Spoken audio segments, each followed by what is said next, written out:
Yang kami hormati Bapak Muhammad Yusuf Kalla, Wakil Presiden RI tahun 2004-2009 dan tahun 2014-2019, serta Ketua Palang Merah Indonesia, His Excellency Bapak Kanasugi Kenji, Duta Besar Jepang untuk Indonesia, Bapak Muhammad Lutfi, Menteri Perdagangan Republik Indonesia, yang juga Dubes RI untuk Jepang pada tahun 2010 sampai 2013, serta hadirin sekalian, minasama konnichiwa. Assalamualaikum warahmatullahi wabarakatuh. Salam sejahtera, Om Swastiastu, Namo Buddhaya, salam kebajikan. Saya Junanto Herdiawan yang akan memandu acara kita pada hari ini. 10 tahun lalu, tanggal 11 Maret 2011, gempa bermagnitudo 9 mengguncang Jepang dan memicu gelombang tsunami setinggi 40 meter yang menyapu hampir seluruh wilayah timur laut Jepang. Setidaknya 20.000 orang tewas, 100.000 rumah hancur dihantam oleh tsunami, dan puluhan ribu warga harus mengungsi dan meninggalkan rumah mereka, termasuk diantaranya warga negara Indonesia. Dari sisi ekonomi kita melihat bencana itu menimbulkan kerugian ekonomi ditaksir mencapai 200 miliar dolar Amerika Serikat. Masalahnya tak hanya itu, gempa dan tsunami itu juga memicu bencana selanjutnya, yaitu kebocoran reaktor nuklir Fukushima Daiichi. Lengkaplah bencana menjadi apa yang dinamakan triple disaster, gempa, tsunami, dan kebocoran reaktor nuklir. Bagi para penyintas, termasuk juga kita dan siapapun yang hadir merasakan langsung bencana itu, kejadian pada tahun 2011 itu tidak akan bisa kita lupakan hingga hari ini. Kenangan, memori, kekhawatiran, bahkan tangisan masih terasa nyata. Namun banyak juga pelajaran yang bisa kita petik. Acara yang kita laksanakan pada hari ini adalah bagian dari kita semua mengenang bencana di Tohoku, bukan hanya menghormati dan mengenang para korban, tapi juga memetik pelajaran bagi perjalanan kita ke depan, termasuk membangun semangat kebersamaan dan persaudaraan Indonesia-Jepang. Paguyuban 529 ini adalah perkumpulan staf KBRI, Bank Indonesia, dan lembaga-lembaga lainnya yang bertugas di Tokyo ketika bencana Tohoku 2011. Nama paguyuban ini diambil dari alamat KBRI Tokyo 529 Higashi Gotanda Shinagawaku, Tokyo. Ini yang menyelenggarakan acara pada hari ini. Minasama konnichiwa, watashi tachi wa Touji Shinsai wo keiken shimashita. Honjutsu wa Shinsai 10周年にあたり、たくさんの犠牲となった方のために、心からの哀悼の意味は込め、また、あの日私はをテーマに思い出は語ろうと思います。Selamat siang, kami sini adalah warga negara Indonesia yang hadir pada saat ini, saat gempa terjadi, dan kita ingin mengenang 10 tahun bencana, berbagi cerita dan pengalaman. Selanjutnya kita akan memasuki acara pada hari ini yang akan kita mulai dari sambutan yang akan disampaikan oleh Duta Besar Jepang untuk Indonesia. Kami mengucapkan terima kasih kepada Bapak Kanasugi Kenji yang berkenan hadir pada hari ini untuk menyampaikan pesan juga dari rakyat Jepang terhadap Indonesia. Bapak Kanasugi Kenji ini adalah diplomat karir kelahiran kota Tokyo dengan usia 61 tahun. Sebelumnya dia bertugas sebagai Senior Deputy Foreign Minister for Economic Affairs, salah satu posisi administratif tinggi di Kementerian Luar Negeri Jepang. Baik, kami persilakan kepada Bapak Dubes Kanasugi Kenji. His Excellency, silakan. の金杉健二です。本日は元在京インドネシア大使館員ほか有志の方々に東日本大震災10周年の追悼イベントを開催していただき、心から御礼を申し上げます。こうして皆さんが東日本大震災を思い起こし、心を寄せてくださることに胸が熱くなります。東日本大震災は未曾有の大災害でしたが、日本とインドネシアとの強い絆をさらに強くすることにもつながったことは、今日参加しているすべての皆様が強く感じていると思います。Yang terhormat Bapak Yusuf Kalla, Ketua Umum PMI, Bapak Muhammad Lutfi, Mantan Duta Besar RI untuk Jepang, para peserta sekalian, Selamat siang.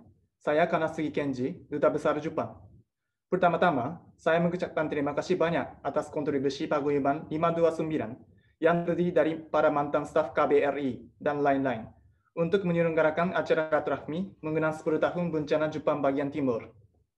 Hati saya sungguh tersentuh karena Anda sekalian mengenang kembali dan menaruh perhatian pada terjadinya bencana tersebut. Bencana Jepang bagian timur adalah sebuah bencana yang luar biasa dahsyat yang belum pernah kita alami. Namun demikian, Anda sekalian pastilah setuju dengan saya kalau kejadian tersebut justru mempererat kembali ikatan Kizuna antara Jepang dan Indonesia yang sebelumnya sudah kuat. 10年前の3月11日14時46分、東北地方でマグニチュード9というおよそ経験したことのない大地震が発生。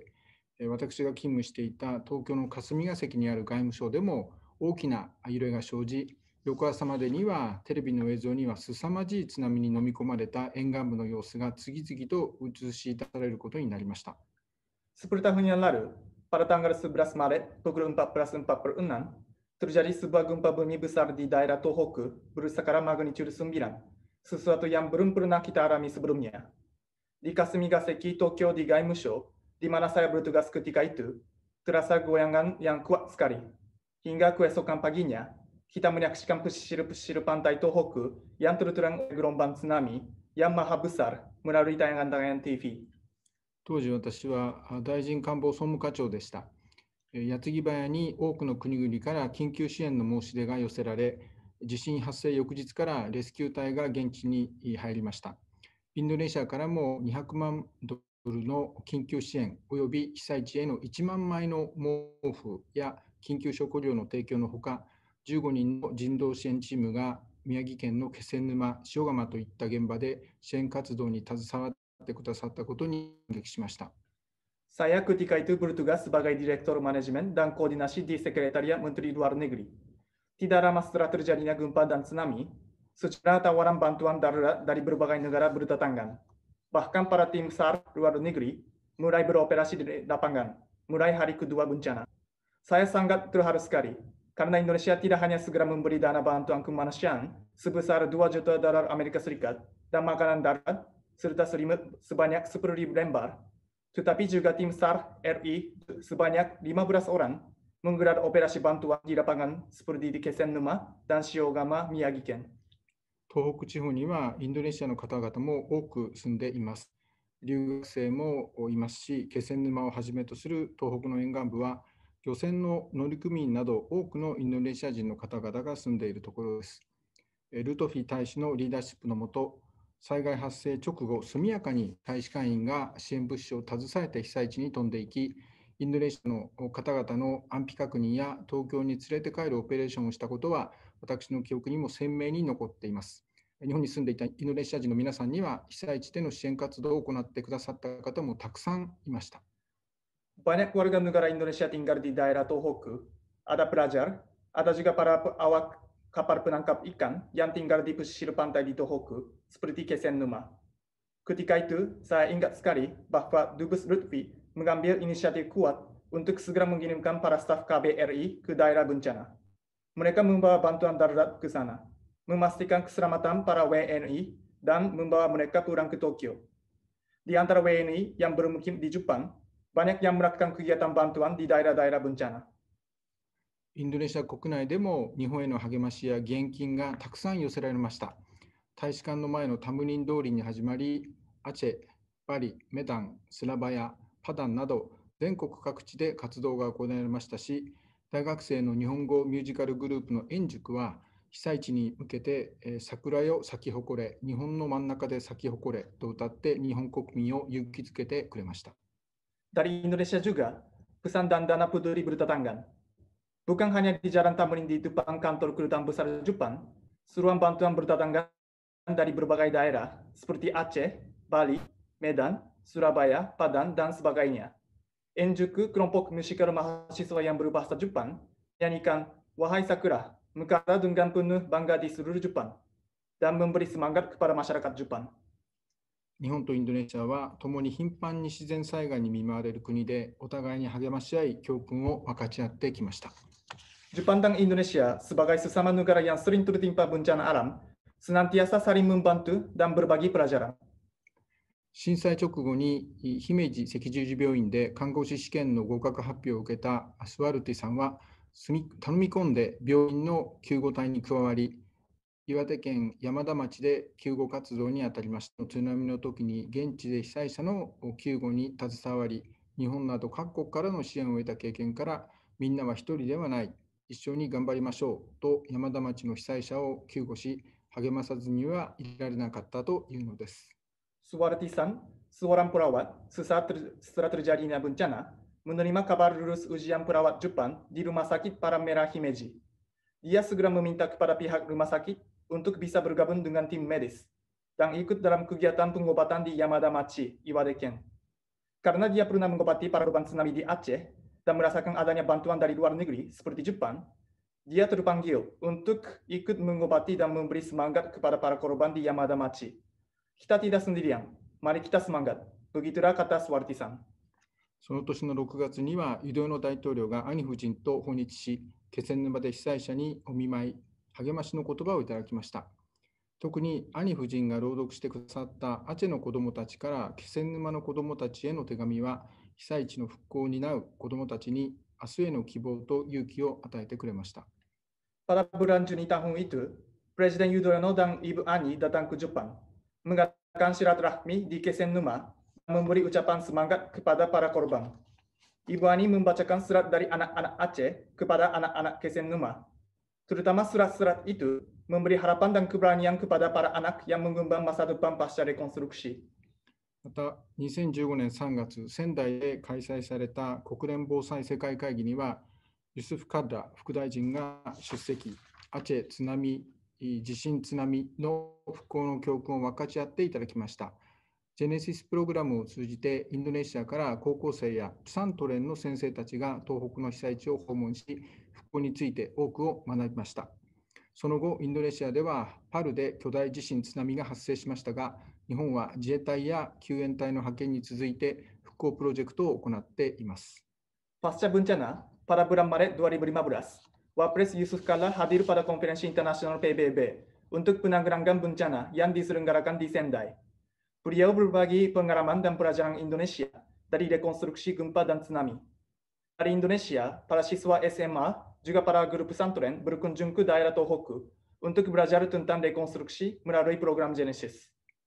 Beberapa waktu lalu di Indonesia, ketika kembali terjadi gempa dan tsunami dahsyat di Palu, Jepang mengirimkan tim darurat dan satuan zietai serta menjalankan proyek rekonstruksi di Palu. 気仙沼では被災前、インドネシアの住民と開催されていたバリパレードが震災後、インドネシア全土から衣装や道具が提供され、2012年8月、新たにインドネシアパレードとして生まれ変わるなど、震災後の友好関係はさらに広がっています。Persahabatan antara Jepang dan Indonesia pasca bencana semakin berkembang. Misalnya di Kesenuma, sebelum bencana, parade Bali yang pernah digelar bersama masyarakat Indonesia berubah menjadi parade Indonesia pada bulan Agustus 2012 setelah mendapat bantuan berupa busana adat dan alat dari seluruh Indonesia setelah bencana. 東北の被災地の復興は進んでいますが、まだまだ取り組みの手を緩めることはできません。福島をはじめとする被災地の美味しくて安全な農産、水産品をインドネシアの皆さんにお届けする課題も残っています。また、新型コロナウイルスが収束し、皆さんにもぜひとも被災地を訪れていただける時が早く来ることを心待ちしております。Rekonstruksi di daerah Tohoku terus berlanjut dan kita tidak boleh berhenti di sini.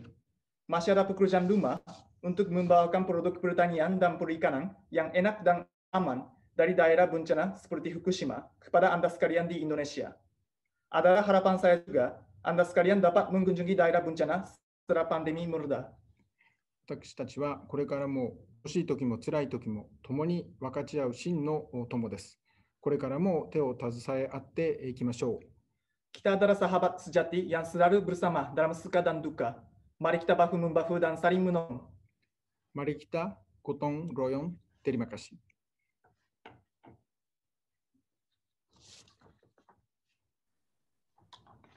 Terima kasih kepada Bapak Dubes Kanasugi atas sambutannya yang juga menjadi motivasi dan inspirasi bagi kita dalam mengenang acara pada siang hari ini.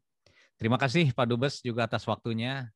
Terima kasih sekali lagi dari kami semua dan tentunya hadirin yang hadir di sini. Senang sekali Bapak Dubes bisa hadir bersama kita. Baik, selanjutnya kita akan masuk ke sambutan yang kedua. Ini kita sudah mendapat sebuah kehormatan karena beliau meluangkan waktunya di tengah kesibukan juga pada siang hari ini untuk memberikan sambutan. Sambutan selanjutnya akan disampaikan oleh Bapak Yusuf Kalla, Wakil Presiden RI untuk 2 periode dan juga Ketua PMI. Yang menarik adalah pada tanggal 11 Maret 2011, Pak Yusuf Kalla dan Ibu Mufidah juga sedang berada di Tokyo pada saat itu. Jadi ini sebuah pengalaman menarik. Tentunya kita akan senang mendengar sambutan dari Bapak Yusuf Kalla. Kami persilakan kepada Bapak Yusuf Kalla untuk dapat memberikan sambutan pada siang ini. Silakan Pak.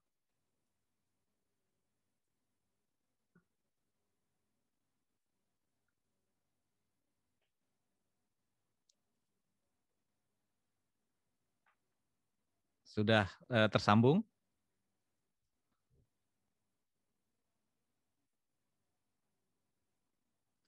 Kami coba cek sebentar.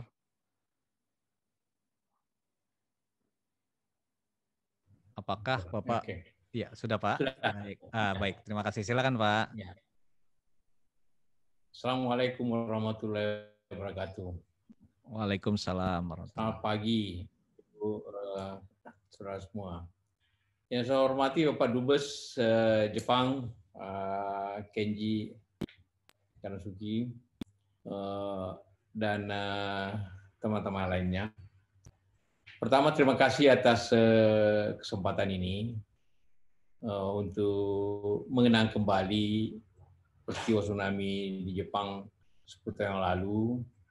Ya, sebelumnya tentu kita tahu 2004 kita juga mengalami tsunami yang sangat dahsyat di Aceh, sehingga dua pengalaman itu bisa menjadikan kita mempunyai suatu pandangan dan juga sistem yang belajar daripada dua peristiwa tersebut.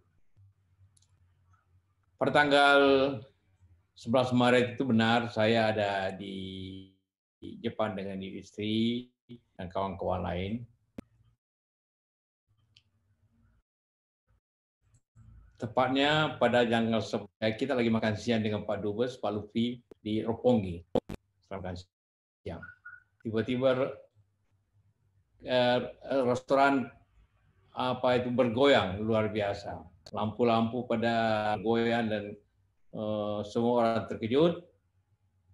Dan kita bergegas keluar restoran dan melihat di jalan sudah penuh orang untuk berjalan dengan baik. Apa yang kita pelajari di sini? Ialah bahwa Jepang itu mempunyai sistem menghadapi bencana, karena memang daerah sangat banyak gempa dan bencana, kita tahu semua. Dan mempunyai juga pelatihan yang sangat teratur. Sehingga orang-orang tidak panik. Berbeda dengan kita, seperti yang kita suka di televisi, kalau begitu ada gempa, orang panik lari, berlarian. Di Jepang orang hanya jalan cepat bersama-sama, tidak ada yang lari ke tempat yang mereka sudah tahu. Waktu itu saya nginep di Hotel Ritz-Carlton Roppongi, dan di depannya ada taman luas, dan semua orang ternyata menuju ke taman itu, dan kita ikut saja bersama-sama rombongan dengan Lutfi dan teman-teman semua, Sofyan, Hamid. Jadi kita mengikut aja semua rombongan itu ke taman itu untuk sambil menunggu tidak tahu kapan menunggunya. Jadi kita berdiri duduk di taman itu mungkin sampai 3-4 jam waktu itu untuk menunggu apa yang terjadi dan sampai di mana. Nah, nanti jam 5 sore baru ada pengumuman bahwa sudah aman. Kita masuk hotel, tapi tidak boleh ke kamar. Jadi hanya tidur dan duduk di lobi saja bersama banyak orang. Nah, kemudian kita ambil keputusan untuk pergi ke kedutaan malamnya. Ya, tentu tahu semua. Tapi mau menuju ke kedutaan itu bahkan tempo 1 jam lebih, walaupun tidak terlalu jauh, karena jalanan macet dengan semua orang dan juga banyak listrik terganggu dan sebagainya. Tapi semuanya berjalan sesuai dengan prosedur yang mereka sudah diajarkan terus-menerus. Tidak ada kepanikan, tapi semua berjalan sesuai dengan apa yang telah diputuskan, dilatihkan. Nah, kembali persoalan di kedutaan saya mendengar bahwa di daerah Fukushima itu, daerah Sendai, ada kurang lebih 600 warga Indonesia. Saya tanya, bagaimana dia semua ada kita di sini alamatnya dan handphonenya. Tapi karena semua sistem rusak, listrik rusak, tentu juga telekomunikasi pada tidak berjalan, maka tidak bisa menghubungi siapapun di sana, di Fukushima itu. Timbullah diskusi, bagaimana mengatasi, bagaimana menyelamatkan. Pengalaman kita di Aceh bahwa yang pertama harus dilakukan ialah menyelamatkan orang yang bisa korban yang bisa diselamatkan. Karena itulah maka kita melihat bahwa begitu sulit menghubungi karena tidak ada komunikasi, maka diputuskan untuk mengirim tim ke Fukushima itu. Nah, timbul persoalan bagaimana menemukan 600 orang itu di tengah puluhan, mungkin ratusan ribu orang, mungkin jutaan orang yang mengungsi di tempat yang sama. Maka saya sarankan secara sederhana, pokoknya malam ini kirim tim, bawa 2 mobil, ada bus, ada apa sewa, dan bawa tape recorder, bawa speaker, dan bawa lagu-lagu Indonesia, Bengawan Solo atau Indonesia Raya sekalian. Bawa bendera. Harus sampai besok pagi. Maka jam 1 malam atau jam 2 malam berangkatlah tim itu ke sana dengan dikawal beberapa mobil, dengan tape recorder dan speaker, loudspeaker, menyanyikan lagu Indonesia Raya terus-menerus, dan mungkin lagu-lagu dangdut. Saya tidak apa-apa seperti lagu dangdut, kalian boleh. Yang penting bahwa Anda tidak mencari, tapi Anda yang dicari. Jadi tim itu berangkat malamnya dan dikoordinasi oleh atas pertahanan dan tentu Pak Dubes, Pak Lutfi, kemudian melaksanakan apa yang saya sarankan, yaitu putar terus lagu-lagu Indonesia dan bawa bendera merah putih. Maka dalam waktu 1 hari 600 orang itu ketemu. Sekarang prosesnya bagaimana dia dibawa ke Tokyo. Nah, dan akhirnya juga dengan segala macam cara, tentu kedutaan mengaturnya, mereka semua dibawa ke Tokyo dan sebagian kemudian dipulangkan ke Jakarta. Nah, itulah sedikit pengalaman. Kebetulan istri saya paginya ke arah sana, ke Sindai, untuk melihat kebun bunga. Maka ibu bersama istri Dubes terhalang di jalan, maka pulangnya subuh baru sampai ke hotel. Kita sudah tidur di hotel dan sambil kan tidak bisa berhubungan, handphone semua tidak bisa ketemu. Jadi tinggal menunggu nasib aja. Itulah pengalaman yang baik. Kalau saya bisa simpulkan bahwa kenapa itu Jepang walaupun daerah sangat gempa, tapi korbannya tidak selalu banyak. Pertama, dia punya memang teknologi, artinya teknologi, disiplin teknologi, bahwa bangunan harus sekian caranya, tingkatnya, keselamatannya bagaimana. Kedua, sistem pengamanannya. Nah, sistem itu kemudian dilatihkan dengan teratur oleh pemerintah kepada anak sekolah, kepada seluruh masyarakat tiap tahun, sehingga seperti saya katakan tadi, waktu kita keluar dari restoran itu semua orang berjalan cepat, tapi tidak ada yang panik. Tapi langsung ke taman tanpa instruksi, semua tahu bahwa kemana dia pergi. Kalau kita lah yang penting lari, dia tidak langsung ke daerah yang aman gitu kan, yang sudah didesain sedemikian rupa tempatnya dan orang semua tahu di daerah ini saya ke sini. Nah itu yang kita belum punya itu. Tapi pengalaman di sana membanggakan bahwa sistem dengan pelatihan yang disiplin semua masyarakat yang harus kita ikuti sehingga korbannya walaupun ini tentu juga ada kelemahannya karena di sana ada nuklir, tentu pengamanan nuklir itu ternyata tidak sesuai dengan besarnya bencana itu. Besarnya bencana tidak teknologinya mungkin terlalu lama sehingga menyebabkan bencana nuklir ya di sana seperti kita tahu semua. Tapi semuanya dapat diselesaikan oleh pemerintah Jepang dengan baik. Dan saya juga sebagai Ketua Palang Merah, kemudian 1 bulan kemudian datang ke sana memberikan bantuan $1 juta, walaupun kita tentu mereka punya banyak kemampuan, tapi ini namanya gotong royong.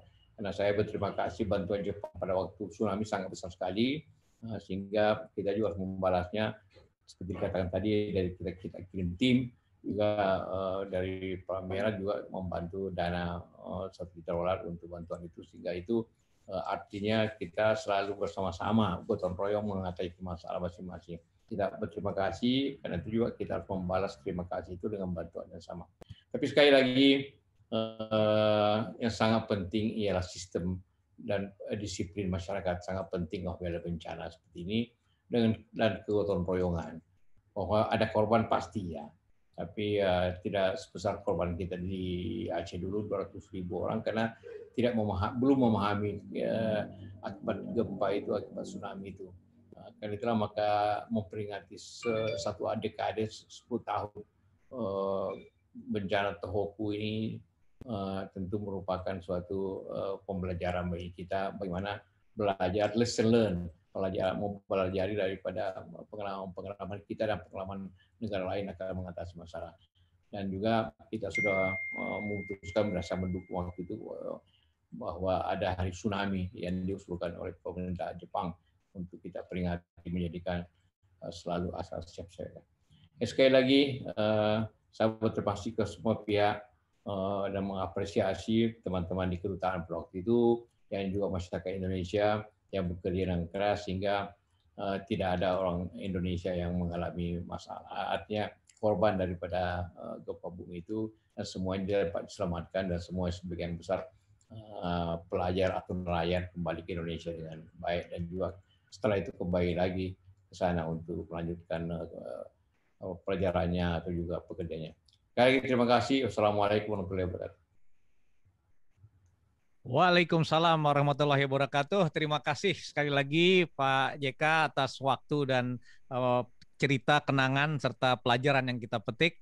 Ini luar biasa Bapak ya, sudah 10 tahun tapi terasa masih ingat sampai detail-detailnya Bapak. Kejadian bagaimana di sana, bagaimana Ibu sedang kemana, ini luar biasa. Dan mungkin hampir sebagian besar yang mengalami di sini juga merasakan hal yang sama.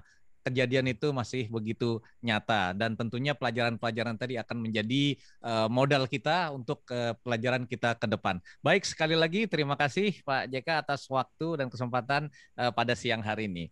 Selanjutnya ini karena Pak JK ada di sini, ada Pak Dubes, ada Pak Lutfi, kita akan foto bersama mungkin sebagai kenangan dan memori. Mungkin Pak diharapkan teman-teman yang hadir di sini untuk bisa on cam sebentar sekitar 10 detik untuk foto bersama. Silakan Mimin panitia untuk mengatur foto bersamanya. Silakan kita atur nanti dihitung. Bu Jen silakan kalau mau menghitung. Ya, siap. Nanti tahan posisi dulu Bapak dan Ibu beberapa detik. Kami mulai screen ini ada sekitar 7 halaman. Sebentar.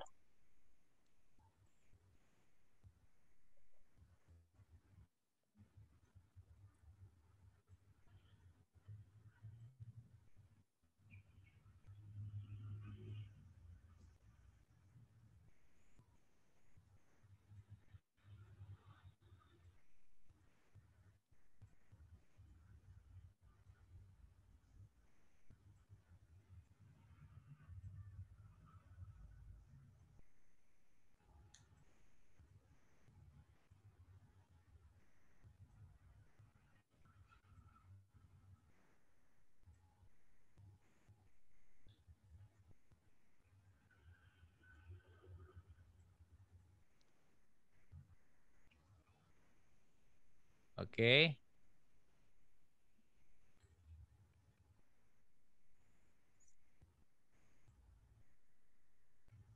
Oke, baik. Baik, terima kasih.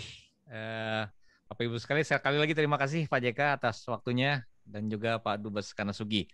Baik teman-teman sekalian, kita akan masuk ke acara inti pada hari ini. Mungkin nanti akan selain ini ada acara nanti akan diputarkan juga video-video memori kenangan pada saat di sana. Kemudian nanti akan ada nih saya membacakan rundown acara, juga ada persembahan puisi nanti dari kawan ex-PPI Jepang pada tahun 2011. Juga nanti akan ada lagu yang akan dibawakan oleh Southern Cross. Nah, ini akan membawakan sebuah lagu Jepang dan ini nanti diisi oleh para warga Jepang yang ada di Indonesia. Baik, kita masuk ke acara inti kita pada siang hari ini, yaitu momen inspirasi dan juga spesial nih lecture nih. Sudah kedatangan kita Bapak Muhammad Lutfi, beliau Menteri Perdagangan tentunya, dan pada saat gempa adalah Dubes RI di Tokyo.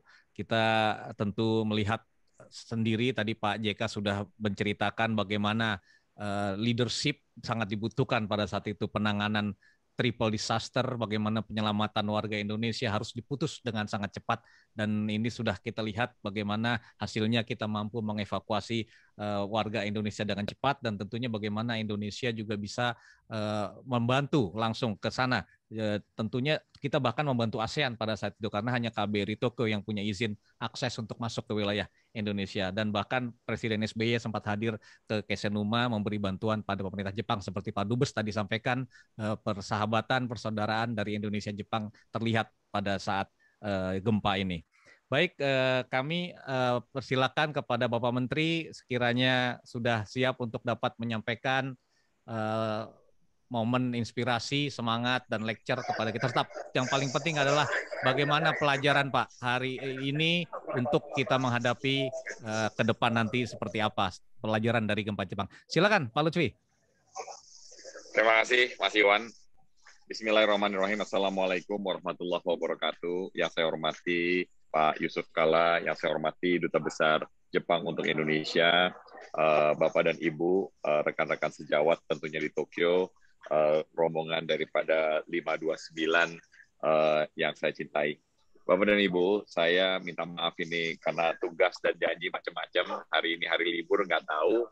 Jadi udah janji juga di tempat yang lain. Kalau sebab itu saya minta maaf, tetapi kita ingin sama-sama sharing 10 tahun daripada bencana gempa, tsunami, dan juga kecelakaan nuklir di Jepang.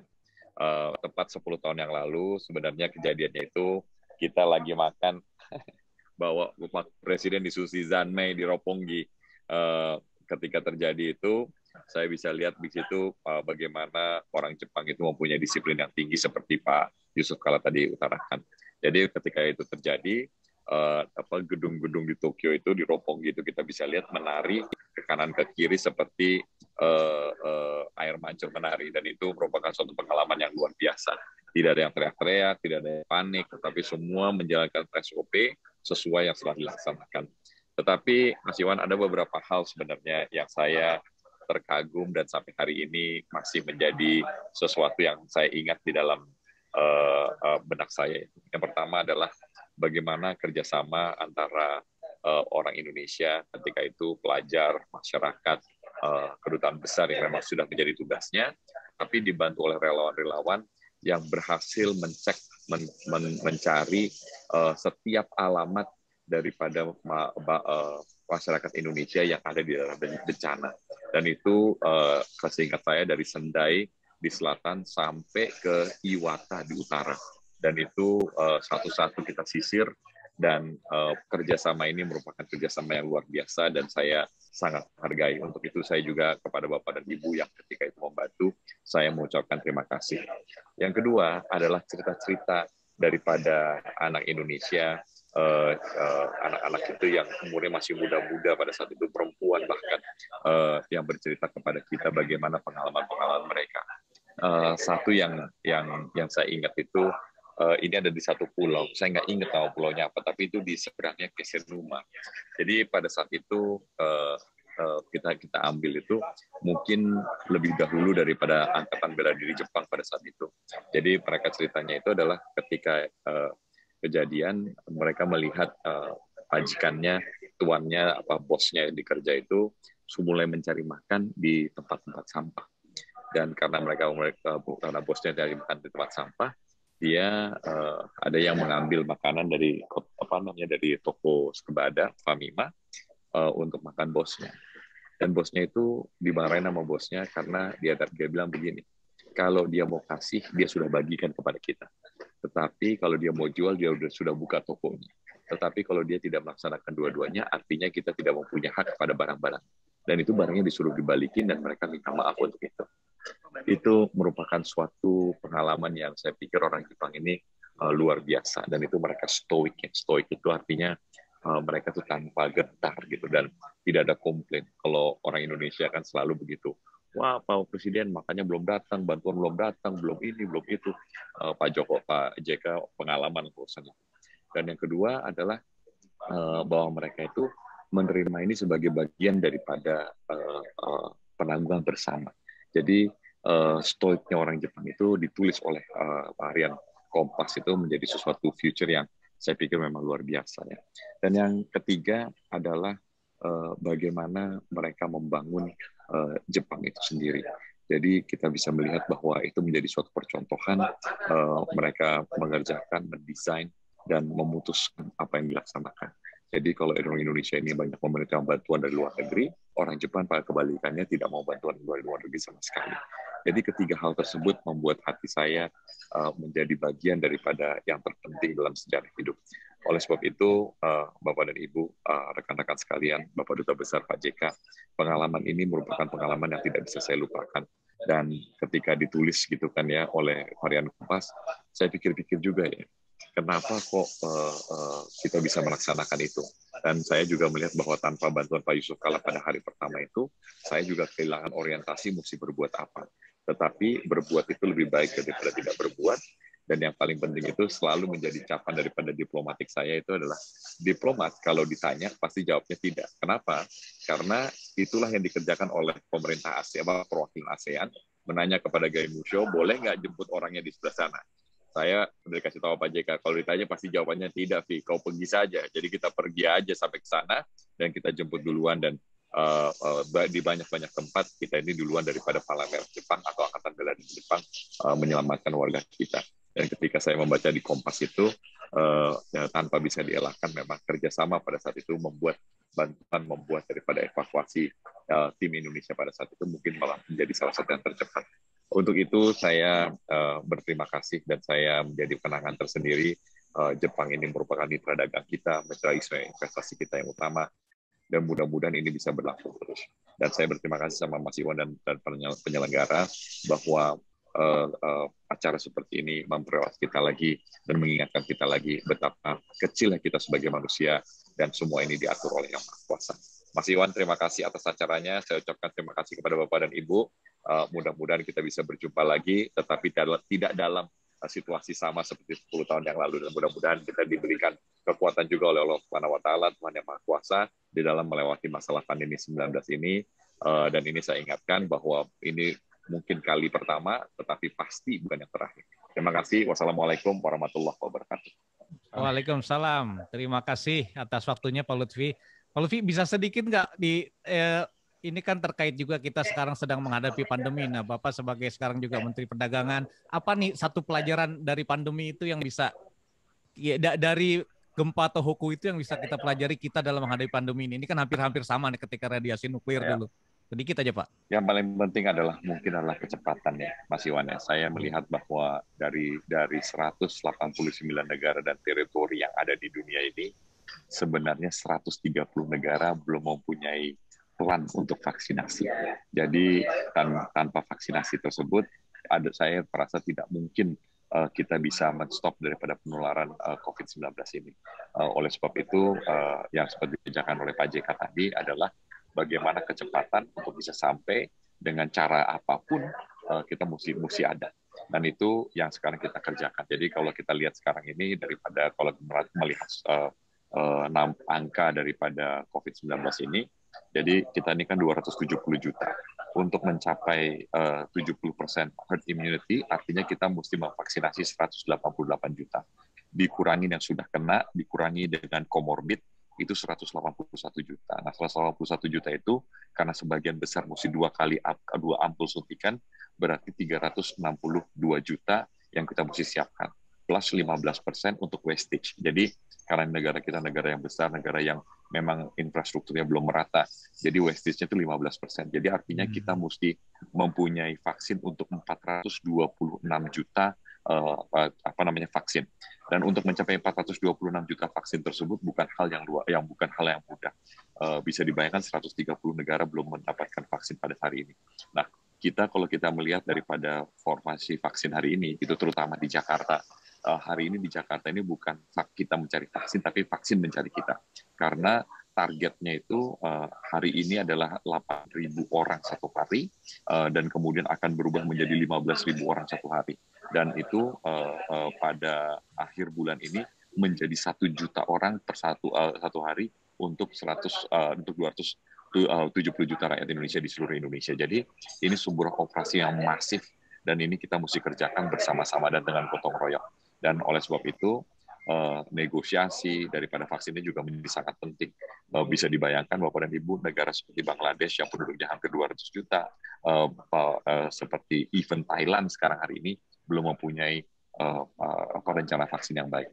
Jadi mudah-mudahan Bapak dan Ibu semua juga sudah divaksin, karena hanya dengan vaksin kita bisa men-stop daripada penyebaran COVID-19 ini. Baik, terima kasih Pak Lutfi atas penjelasannya, dan memang benar sekali pelajaran kita hari ini adalah dari gempa itu vaksin ini menjadi sebuah game changer yang akan mendorong juga bagaimana proses pemulihan ekonomi. Baik, sekali lagi terima kasih Pak Menteri atas waktu yang diberikan pada kita pada hari ini, dan ini sangat bermanfaat bagi kita semua. Terima kasih Pak Lutfi, dan ini saat ini sudah masuk pukul 12.46, tepat di Jepang juga 14.46 sedang dilakukan 1 minute moment of silence. Jadi kami mohon juga teman-teman di sini bisa on cam dan kita lakukan 1 minute moment of silence dimulai dari sekarang.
Gambare Nippon. Baik, terima kasih. Itu tadi adalah pemutaran video untuk mengenang kejadian 10 tahun lalu dari beberapa kejadian, dan itu tadi angklung yang dimainkan oleh pelajar SMP di Kesenuma dan angklung dari Indonesia yang menyentuh karena menyanyikan lagu-lagu untuk mengenang, untuk membangkitkan semangat terutama bagi para korban.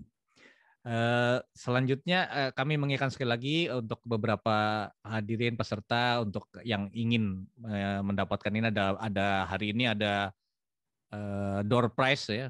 Saya ini lihat di sini buku Japan Aftershock. Nah, ini ada Mbak Hania Marsita juga di sini sebagai salah satu penulisnya. Nanti akan ada dibagi door prize. Tapi sebelum kita masuk ke acara selanjutnya, ini akan ada persembahan puisi yang disampaikan oleh Mbak Ica. Beliau ini adalah dulu nih PPI Jepang ya, kuliah di Keio University, dan saat itu dia ini jadi anggota Crisis Center. Jadi merasakan sekali bagaimana bukan hanya oleh staf KBRI, tapi bagaimana pada saat itu semua saling sinergi seperti Pak JK dan Pak Lutfi sampaikan, termasuk pelajar-pelajar Indonesia yang pada saat itu sedang belajar di Jepang turut hadir dan membantu.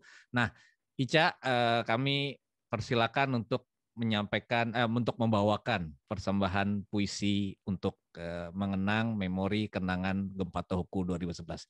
Kami persilakan kepada Ica.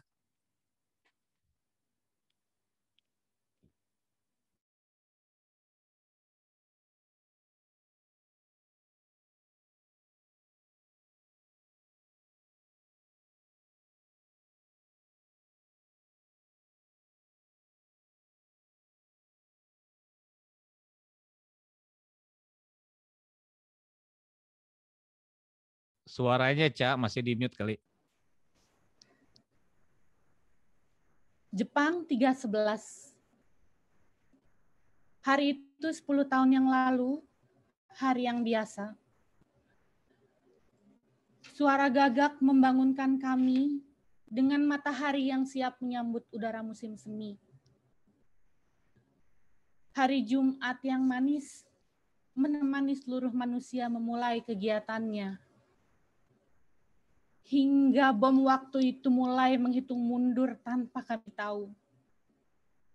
Tik-tok, tik-tok. Getar bumi bergetar membangunkan alam. Membangunkan jiwa-jiwa yang terlena dengan hari mereka. Menyadarkan manusia dalam nyata yang menakutkan. Tawa hilang seketika. Getar bumi bergetar hingga datang tamu yang tak perlu datang. Ia datang mengubah hidup. Membawa mereka yang tercinta pergi dalam gelombang yang tak berampun. Mencari setiap nafas untuk diajak serta hingga hilang tak tahu rimba. Pilu, semua terasa pilu. Di negeri sakura seketika yang tercium hanyalah bau penyesalan. Sesal akan diri yang tak bisa menyelamatkan separuh jiwanya. Sesal akan amarah yang tak bisa dilontar karena tinggal raga yang tersisa. Mencekam manusia terkurung dalam sembilu. Jepang 3/11, hari itu 10 tahun yang lalu. Hari yang biasa menjadi hari yang sunyi. Sangat sunyi. Tuhan, mengapa matahari harus ikut sirna berganti angin dingin? Bahkan salju pun turut datang tanpa permisi, seakan semesta ingin ikut dalam duka, ikut membuat kami menderita. Apa yang harus kami lakukan ya Tuhan? Tak menafikan, kita hanya manusia. Kita makhluk kecil di luasnya dunia. Kita manusia hanya bisa berpeluk menyamarkan luka. Tapi karena kita manusia, kita punya asa. Hati tercabik pun kita bisa bangkit jika bersama. Jepang 311, 10 tahun yang lalu dalam duka dan doa kita mulai berdiri, saling bantu menemukan cita. Dengan kehangatan kita saling melindungi. Dengan persaudaraan kita menghapus air mata. Kini genap 10 tahun. Masa gelap tak kuharap datang kembali. Rasa rindu pada yang tercinta mungkin tak akan pernah hilang. Namun hidup harus terus berjalan. Mereka bilang, sembilu biarlah berlalu. Namun satu yang tak akan pernah boleh dilupa. You are not alone. We are here with you. Terima kasih.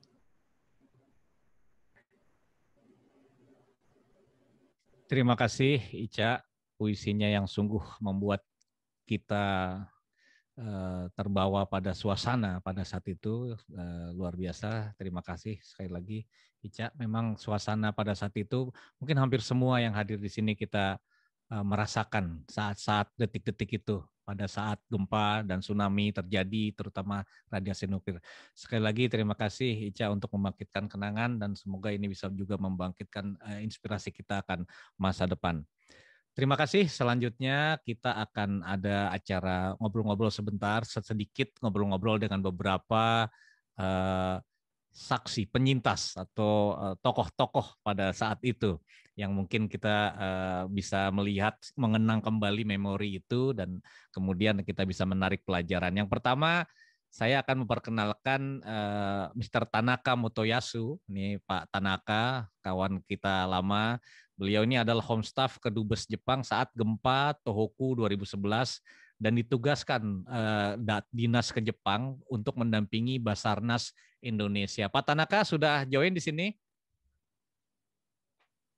Tanaka-sang? Ya. Genki? Selamat siang, Pak.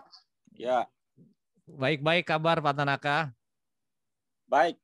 Maaf, sebenarnya saya sendiri tidak serta Basarnas ke Jepang, Pak. Itu rekan saya, salah satu rekan saya, ya. Pak Kaneko. Oke. Tapi Pak Tanaka-sang bisa cerita sedikit, karena Pak Tanaka juga pada saat itu kan hadir dan melihat sendiri bagaimana kondisi Jepang pada saat itu kan. Pertama, bagaimana perasaan Pak Tanaka sendiri ketika melihat Jepangnya rusak seperti itu karena bencana?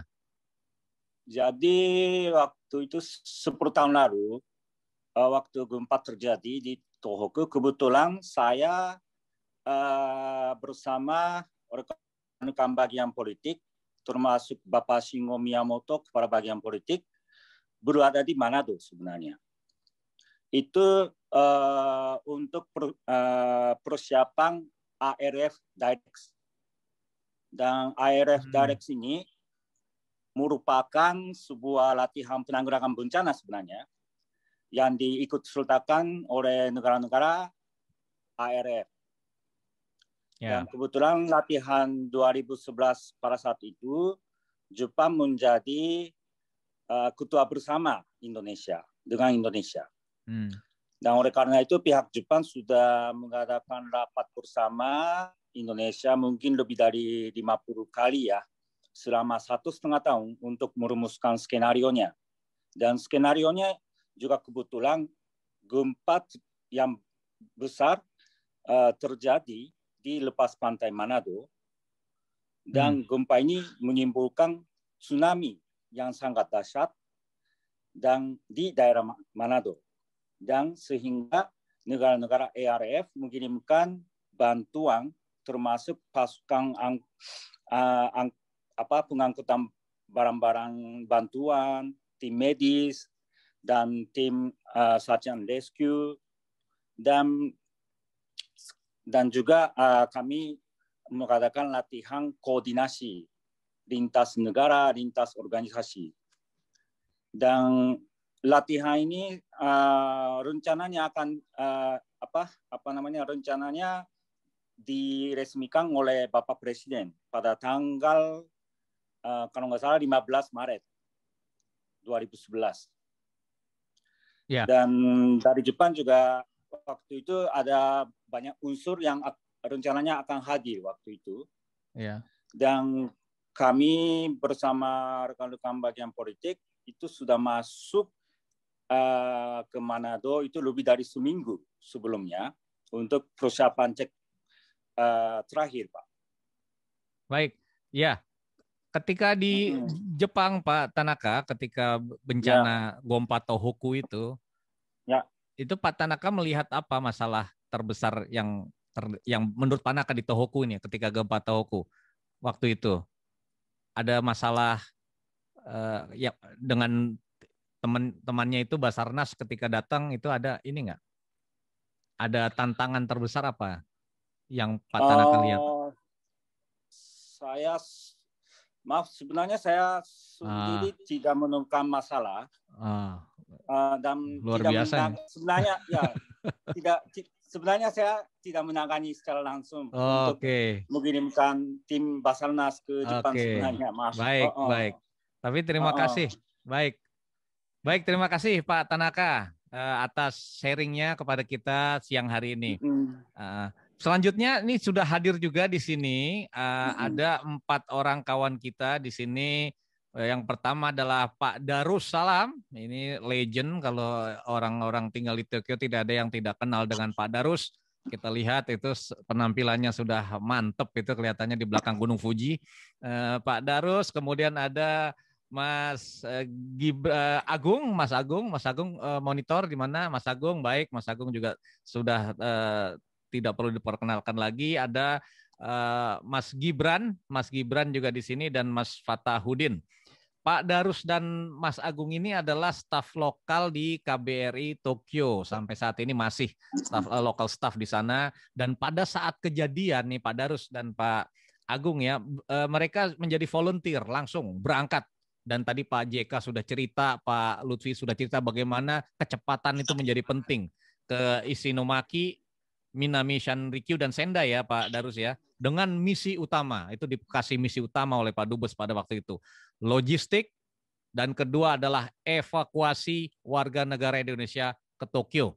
Nah ini tentu bukan tugas yang mudah karena saat itu kan semua penuh ketidakpastian kan. Bencana di mana-mana, jalanan ditutup. Nah bahkan Pak Darus ini sempat buka dapur umum katanya untuk membuat makanan Indonesia. Saya mau bertanya ke Pak Darus dulu nih.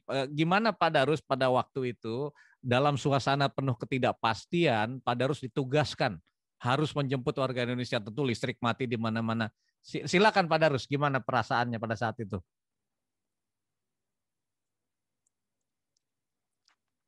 Ya, di-mute. Di-unmute dulu, Pak.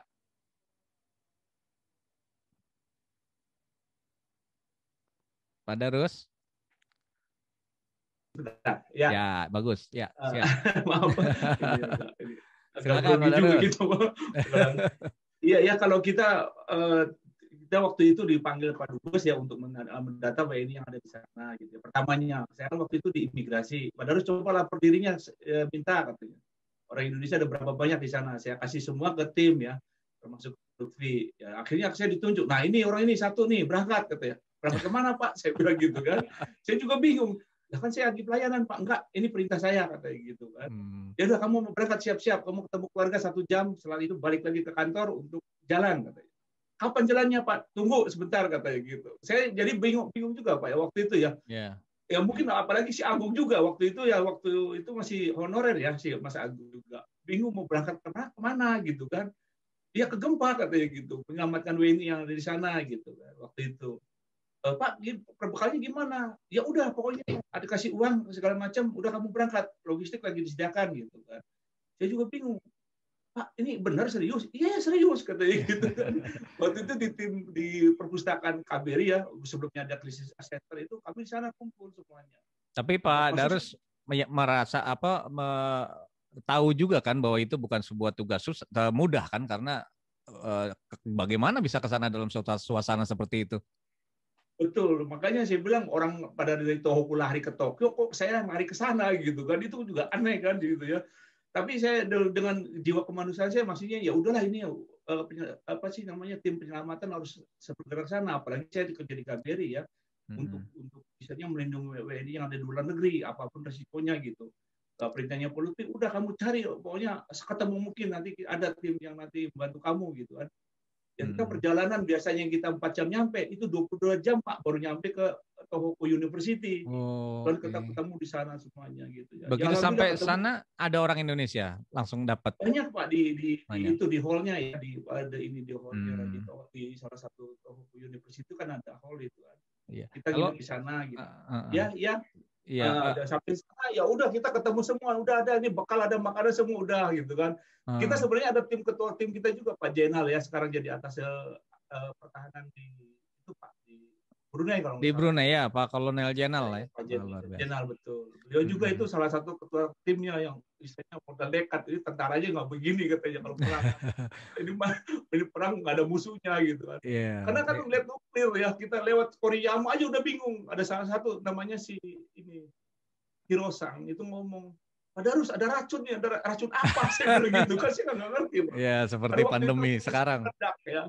Iya, jadi kita harus menghindari ada racun karena apa si Hirosang itu berjema waktu itu. Tapi Pak Darus tetap maju ya.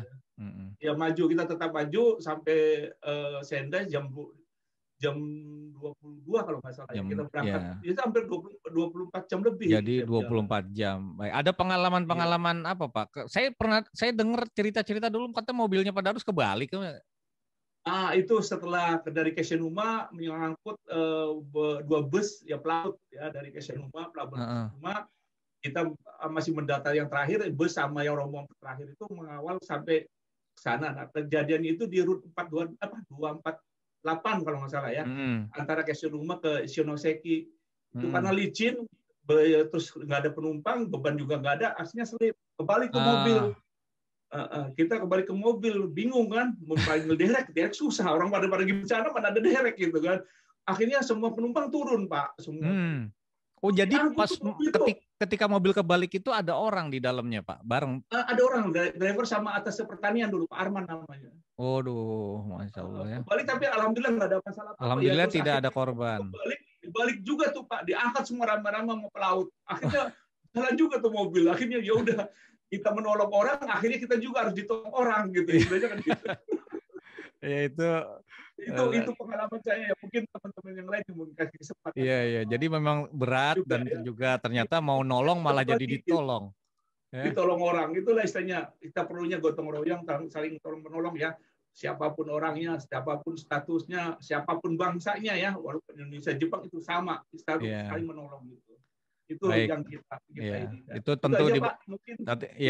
Tadi di bawah komando Mayor Jainal waktu itu Mayor, ya. Mayor Jainal dari Kopassus Pak. Iya, waduh iya, kalau Kopassus kelihatan tuh bagaimana gerakannya. Saat ini Pak Jainal juga hadir di sini nih. Beliau dari Brunei ya. Pak Jainal semoga sehat-sehat dan terima kasih nih atas silakan mungkin ada saring teman-teman saya si Agung mungkin lebih juga karena tim kita dibagi sih. Iya, Mas Agung pada saat itu kan terutama kelangkaan makanan nih yang kita juga alami pada saat itu. Karena tentu ketika membawa pengungsi atau evakuasi WNI masuk ke aula kita, dan itu kan kita harus menyediakan makanan, terutama untuk makan buat kita aja pada waktu itu susah kan, nyari beras segala macam. Nah ini bagaimana Mas Agung, ada cerita nggak bagaimana membeli stok makanan atau bagaimana saat toko-toko rationing kan saat itu kan, menjatah pembelian air aqua harus 2, beras juga susah. Nah Mas Agung bisa share sedikit?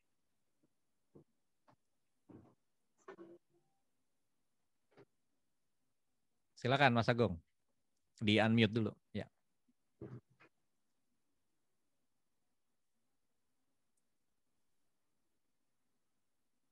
Ya, terima kasih Pak Iwan atas waktunya. Ya, silakan. Ya, Jadi sekedar sharing pengalaman Pak, waktu penjatahan makanan itu Pak ya, kebetulan untuk daerah Tokyo dan sekitarnya memang itu kita agak sedikit kesulitan untuk mencari bahan makanan. Oleh karena itu pada saat itu kita tidak berusaha untuk mencari bahan makanan di daerah Tokyo, tapi kita berusaha mencari bahan makanan ke tempat yang lebih jauh lagi. Dan kebetulan atas bantuan dari teman-teman di Konsulat Jenderal RI di Osaka, itu kita di-drop bahan makanan dan juga di-drop air yang kemudian kita kumpulkan di KBRI untuk dibagikan kepada teman-teman kita yang ditampung di Sekolah Republik Indonesia Tokyo waktu itu. Jadi memang pada saat itu sulit untuk mencari makanan di Tokyo, tapi alhamdulillah karena ada banyak bantuan dari teman-teman dan dari konjen kita juga di Osaka itu, kita banyak dapat kiriman air dan makanan di Tokyo ini. Baik, dan tentunya juga ditunjang tadi cerita dari Pak JK dan Pak Lutfi, budaya masyarakat Jepangnya sendiri yang pada saat itu tidak rebutan semua ya, langsung melakukan pemborongan di mana-mana. Jadi kita panik buying. Tidak terjadi panik buying. Saya sendiri merasakan tidak terjadi panik buying. Orang mau beli air, mereka hanya ngambil 2 gitu loh. Padahal kita aja pengennya ngambil 1 box. Seperti yang sudah disampaikan oleh Pak Yusuf Kala dan juga oleh Pak Duta Besar Lutfi sebelumnya ya Pak ya, bahwa disiplinan dan ketertiban yang dimiliki oleh bangsa Jepang ini sebenarnya bisa kita contoh gitu di Indonesia, karena mereka itu sangat tertib, sangat istilahnya sangat patuh terhadap aturan, dan sense of sense of kebersamaan mereka itu juga sangat tinggi sekali di sini gitu. Just in case kalau saya beli lebih dari 2, nanti ada yang nggak kebagian dan lain sebagainya. Sehingga kalau memang aturannya hanya diperbolehkan membeli satu orang 1 dan 1 orang 1 botol aqua, itu mereka taati betul gitu. Sehingga istilahnya bisa sebanyak mungkin, walaupun sedikit, bisa sebanyak mungkin orang yang mendapatkan konsum makanan. Iya, baik. Ya memang, jadi ini salah satu juga pelajaran yang bisa kita dapat, dan terutama menghadapi pandemi saat ini juga, bagaimana orang Jepang tuh kepedulian ya dan rasa kebersamaannya sangat tinggi. Makasih Mas Agung, Pak Darus atas sharingnya. Ini Kolonel Jainal ada di sini, ada yang mau disampaikan sedikit pengalaman pada saat kejadian itu, Komandan? Mungkin ada yang bisa pengalaman yang bisa kita jadikan pelajaran? Silakan loh, Pak Jainal. Di unmute dulu tolong, Mimin. Ya, baik. Assalamualaikum warahmatullahi wabarakatuh. Waalaikumsalam. Selamat siang, Pak. Selamat siang, silakan Pak. Terima kasih Pak atas waktunya. Ya mungkin pengalaman yang disampaikan oleh Pak JK, Pak Dubes itu tuh betul. Jadi awalnya memang kecepatan. Seperti yang disampaikan oleh Pak Darus, kita memang nggak tahu tuh. Pada saat itu kita kumpul jam 2 pagi harus berangkat, dan itu memang kita nggak tahu mau kemana. Yang jelas perintahnya persiapkan diri untuk berangkat menuju daerah lokasi. Nah itulah pengalaman saya yang sangat mendebarkan, karena pada saat saya sebelum berangkat itu anak saya itu megang kaki saya, Pak, jangan berangkat, karena takut di rumah gempanya kencang sekali seperti itu. Jadi kaki saya tarik-tarik itu Pak di rumah sebelum berangkat. Tetapi ya memang pengalaman-pengalaman itu sebetulnya menjadikan hal yang sangat berarti buat kami dan tim Pak. Pada saat perjalanan memang tadi Pak Darus menyampaikan kita tidak diberikan logistik dalam bentuk barang, tapi dalam bentuk uang Pak. Memang di perjalanan itu saya berpikir dengan keras itu Pak, dengan timnya, dengan Pak Darus, Pak Andri, Pak Agung, kita semua berempat orang, bagaimana caranya pada saat di perjalanan kita harus bergerak. Jadi kita di jalan itu beli makanan, beli perlengkapan pakaian, beli perlengkapan apa yang bisa dibawa untuk nanti pada saat tiba di Kesenduma Pak, di tempat kejadian. Pada saat berangkat jalan semua retak, jalan semua tidak bisa dilalui. Ya mungkin itu pengalaman kami waktu ya, karena kami militer Pak hajar perintahnya kok prinsipnya kita hajar terus. Yang jelas misi kita sampai ke lokasi.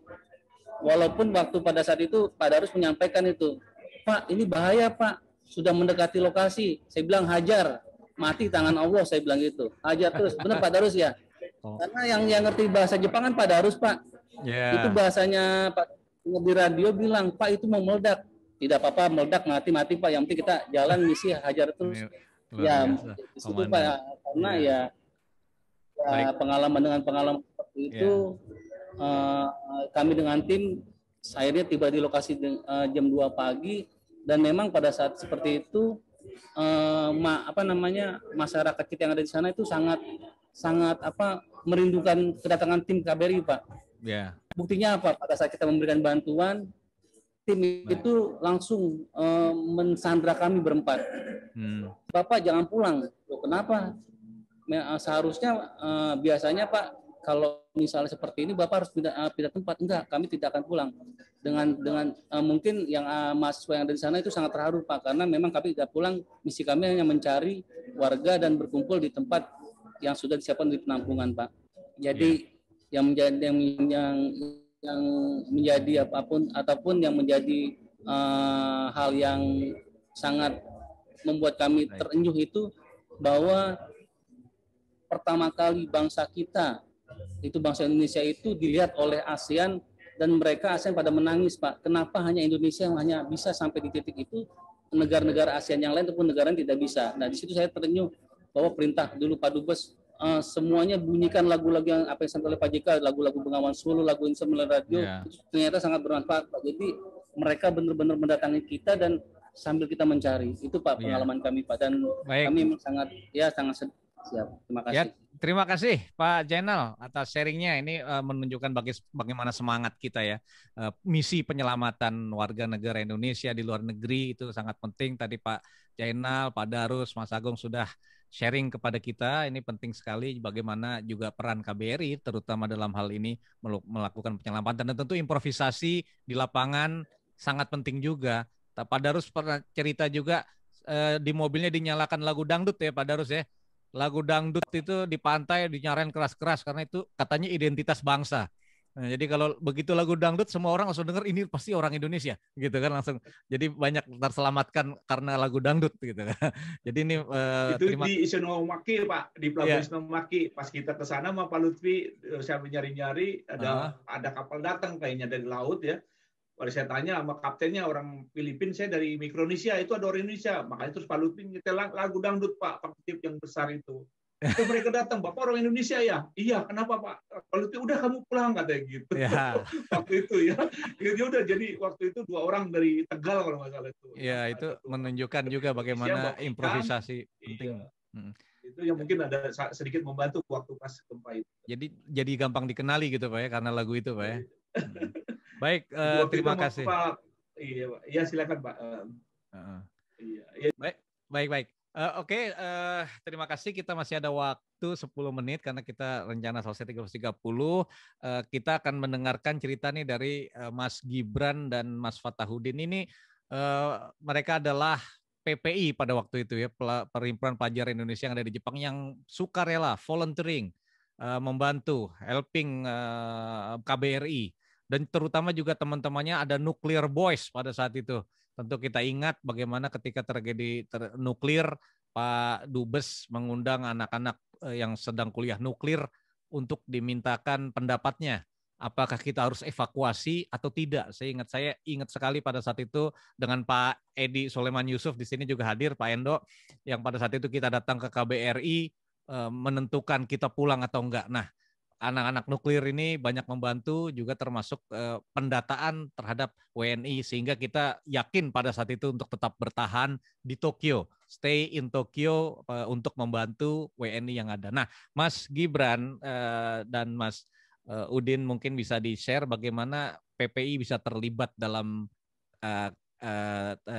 penyelamatan ini atau kejadian pas itu dan kesan-kesannya bagian. Silakan Mas Gibran dan Mas Udin. Mas Gibran dulu mungkin. Terima kasih Pak Iwan. Jadi saya ini sebenarnya terlibat nggak terlalu besar sebetulnya. Cuman memang termasuk yang di awal-awal. Jadi setelah kejadian mungkin H+1 atau H+2 saya bergabung ke sana. Kejadiannya ya saya di waktu itu di Chiba, mau gempa, terus setelah gempa ya kuliah nggak bisa kan. Dan dapat informasi kalau ternyata di KBRI butuh tenaga. Jadi ya saya datang ke sana.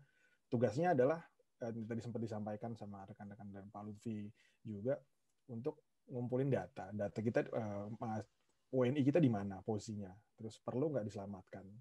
Dan ternyata ketika saya datang di lapangan, datanya itu bentuknya dalam bentuk file Excel, yang kertas juga banyak, dan semuanya sifatnya offline. Offline artinya ada di 2 komputer terpisah, masing-masing kerja, masing-masing update, dan setiap 2 jam, 3 jam harus saling sinkron, dan itu membutuhkan waktu, banyak tenaga banyak yang terbuang. Akhirnya saya inisiatifnya juga nggak begitu jago IT. Akhirnya inisiatif saya biasa pakai Google Docs. Jadi saya pakai akun saya, semuanya pindahin ke situ. Jadi dengan satu akun Google Docs itu ya nyambung semua. Dengan yang punya laptop bawa masing-masing, datanya tersinkron semua. Jadi lebih mudah untuk mengupdate, untuk ngecek lagi siapa yang sudah dikonfirm. Terus yang masih teringat banget sama saya itu, terutama di awal-awal, dulu kita sama Bang Ayok juga namanya. Bang Ayok ini salah satu pelajar senior saya juga. Kita 24 jam pegang HP, punya KBRI yang terima telepon dari Indonesia. Jadi prinsipnya sifatnya kita buka di situsnya KBRI ya, pengen terima, kalau ada yang mencari keluarganya silakan telepon ke sini. Akhirnya apa? Ya kita mesti 24 jam, cuman orangnya terbatas, jadi ya saya sama Bang Ayok juga sambil merem-melek, sambil merem, pegang HP, terus tiba-tiba HP-nya bunyi, ya selamat pagi di KBRI Tokyo. Jadi itu ya cukup menarik lah ceritanya. Iya. Dan terus gitu. Oke. Satu lagi yang saya ingin sampaikan atau paling penting sebetulnya terkait data ini, ya terkait sistemnya bagus atau jelek itu masing-masing negara, masing-masing KBRI pasti punya masalahnya masing-masing. Cuman yang pasti sebagai WNI, saya ingin mengajak rekan semua yang masih di luar negeri atau yang akan keluar negeri, ayolah kita kalau datang ke luar negeri itu ya kita lapor ke KBRI. Tujuannya apa ya? Kalau ada kayak kejadian seperti itu, dan tadi Pak Lutfi juga bilang, ini yang pertama terbesar tapi bukan yang terakhir. Jadi akan ada lagi berikutnya. Jadi supaya nggak hilang, ya supaya memudahkan nanti kalau ada masalah, lapor KB itu udah penting banget deh, gitu. Jadi Mas Gibran merasakan sendiri betapa pentingnya data ya pada saat itu ya. Jadi ketika terjadi bencana atau hoku itu datanya masih serabutan ya, ada ya, tapi masih di kertas, masih di mana, dan bahkan banyak WNI yang tidak mendaftarkan diri gitu kan. Jadi betul. Ini satu hal, kemudian dibangun sebuah sistem data sehingga kita punya data seluruh WNI. Jadi ini bagus sekali, memang juga pengingat bagi kita. Kadang-kadang kalau kita di luar negeri atau sekolah di luar negeri atau tinggal di luar negeri, suka males lapor ke KBRI kan, pikir ngapain lah itu kan masalah ini. Jadi ini mungkin pesan bagus juga dari Mas Gibran. Laporlah ke KBRI, bukan kenapa-napa, in case terjadi hal-hal seperti ini, KBRI sangat cepat dan memiliki datanya. Jadi ini betul sekali pelajaran ya, itu satu pelajaran. Mas Fatahudin, ada yang bisa di-share bagaimana kesan-kesan dan pengalaman? Ya, baik. Apa yang paling menantang gitu saat itu? Silakan. Ya. Oke.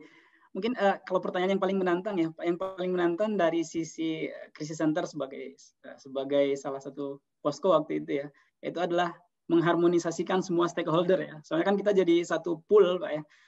Semua masyarakat, warga negara Indonesia yang ada di Jepang, warga negara Indonesia yang ada di Indonesia, itu semua menghubungi krisis center untuk mencari keluarganya, mencari informasi keluarganya. Karena sebetulnya krisis center itu secara umum waktu itu tugasnya adalah 2 ya. Yang pertama adalah mengumpulkan dan mengolah informasi seperti yang tadi disampaikan oleh Mas Gibran. Terus yang kedua adalah bagaimana krisis center ini juga mensupport tim yang akan ke daerah evakuasi, seperti yang tadi Pak Darus, Pak Zainal, Pak Agung ke daerah-daerah evakuasi itu juga disupport oleh tim krisis center. Begitupun saat tim Basarnas datang ke Jepang untuk melakukan proses search and rescue, kita juga melakukan koordinasi dengan tim Basarnas yang semuanya berpusat di krisis center.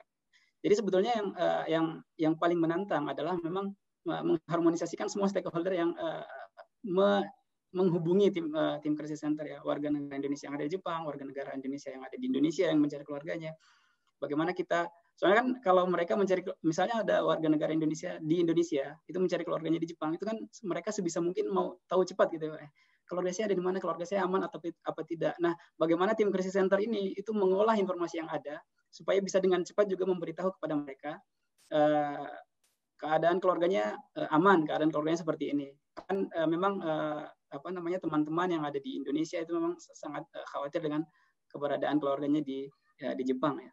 Nah, waktu itu pun yang kami jadikan sebagai salah satu sumber untuk sharing informasi adalah waktu itu masih belum ini sekarang ya, kayak WhatsApp group dan sebagainya. Jadi kami menggunakan Facebook, Twitter, dan mailing list group untuk sharing informasi. Nah, ini juga sebetulnya menjadi salah satu jembatan atau sarana bagaimana informasi itu kalau tersharing dengan baik akan sangat bermanfaat ke depannya. Itu mungkin kalau yang dari saya Pak Iwan. Baik. Yang paling menantang ya, mengharmonisasikan semua stakeholder yang menghubungi tim krisis center. Jadi ini luar biasa, mengharmonisasikan semua informasi dan data, luar biasa. Ada pesan-pesan buat pelajar Indonesia yang lagi di Jepang atau di luar negeri dari Mas Fatahudin, pengalaman tinggal belajar di luar negeri yang lama tentu bisa dijadikan pengalaman. Ada pesannya, Pak Udin? Baik, kalau mungkin saya pesan ke teman-teman para pelajar Indonesia di luar negeri, di Jepang khususnya ya.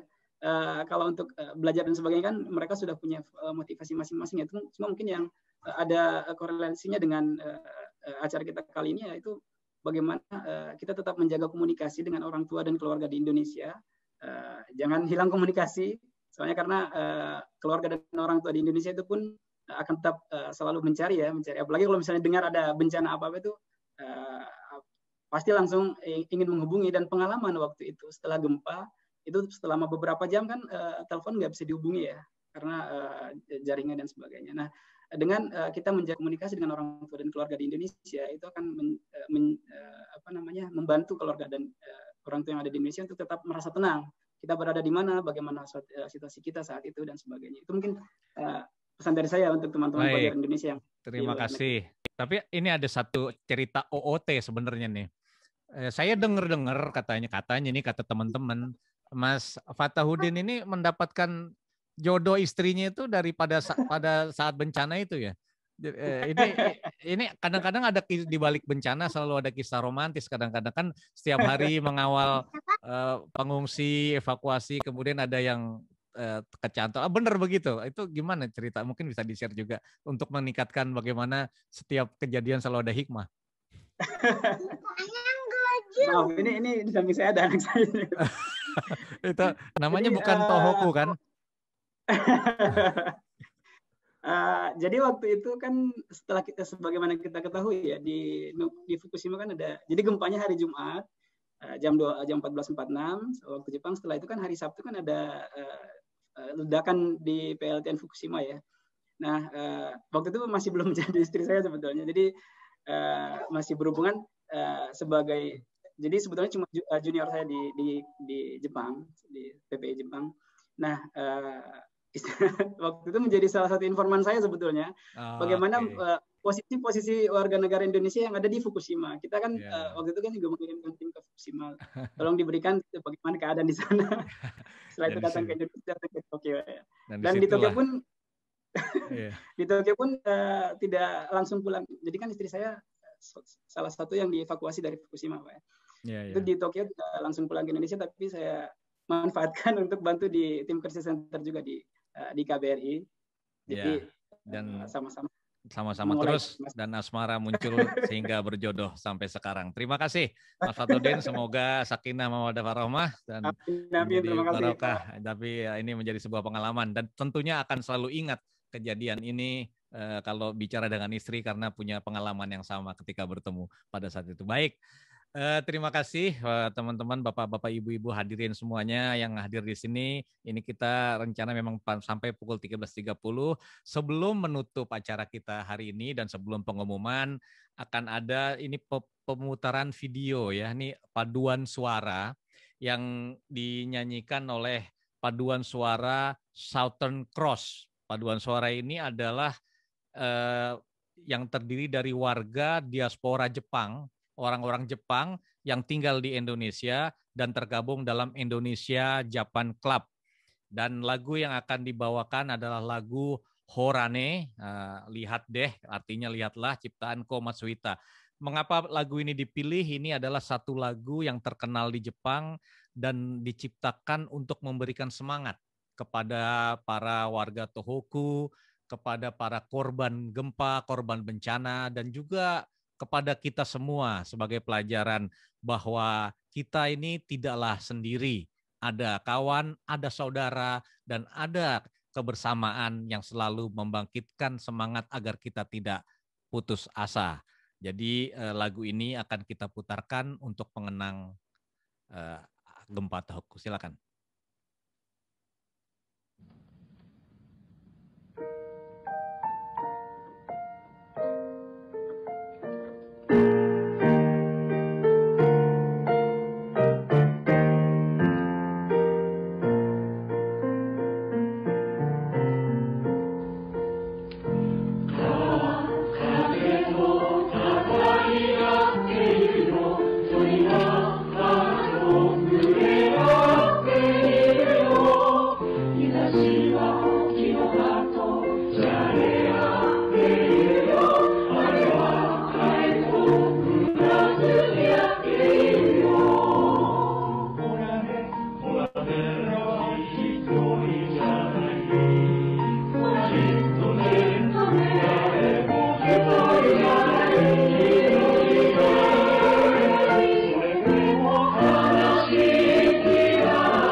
Horane adalah sebuah lagu untuk memberi semangat. Kita beri tepuk tangan kepada Southern Cross yang sudah menyanyikan lagu untuk membangun semangat dan menghibur mereka-mereka yang menjadi korban.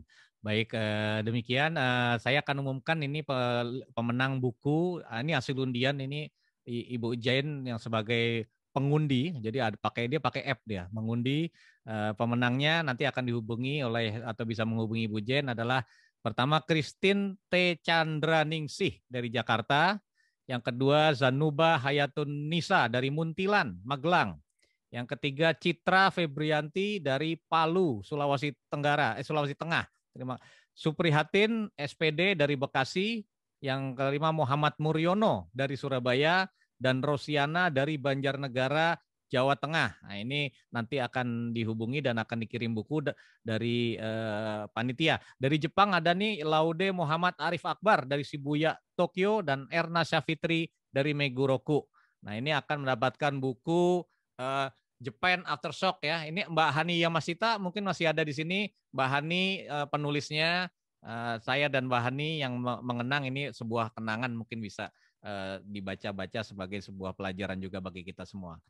Baik, Bapak Ibu Pak Dubes, terima kasih atas waktunya siang ini. Kita melihat acara hari ini kita adakan agar memori yang ada di dalam ruang kepala kita masing-masing tetap terus hidup, terutama yang paling penting adalah pelajaran yang bisa kita ambil. Kita mengenang para korban dan kita juga mengingat bahwa kebersamaan, solidaritas, saling mendukung adalah hal yang paling kita butuhkan di saat kita sedang kesulitan.